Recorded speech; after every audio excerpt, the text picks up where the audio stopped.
projectile motion, the equation of a path.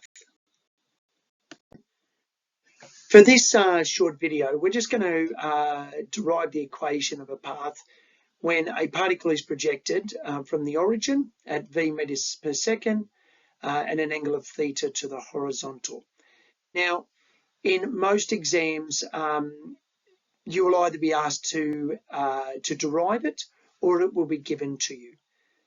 So they're the two options. If it's given to you, then obviously use what's there and then work through the information that's supplied. Otherwise, this is methods for deriving, and we're going to run through it now.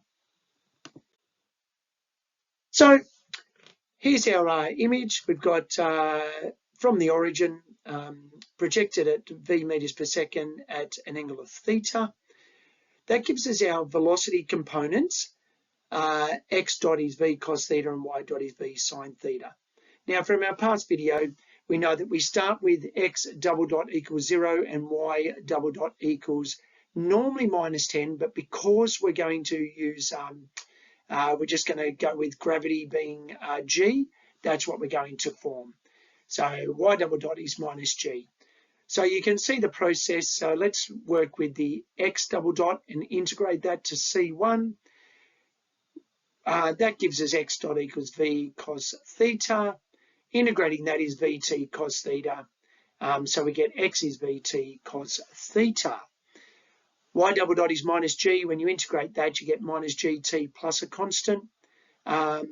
Using the v sine theta, you get y dot equals minus gt plus v sine theta.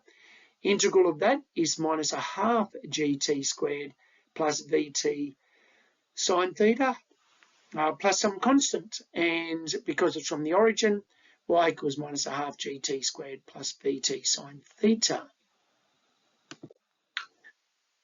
So there are our components. So working with the x equals vt cos theta and making t the subject, you get t equals x over v cos theta.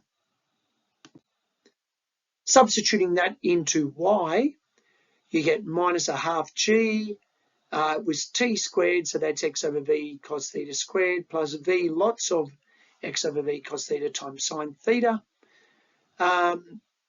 Squaring the first one, so you get minus gx squared over 2v squared cos squared theta. And the second one, multiplying out, you get vx sine theta over v cos theta. The first one simplifies to, well, over cos squared is sec squared. And the second one, the v's cancel and sine over cos is tan.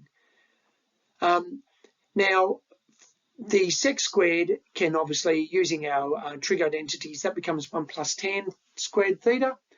And we know that if we're given a height of y, we can actually solve that using a quadratic equation. So that becomes a very important one, that bottom one.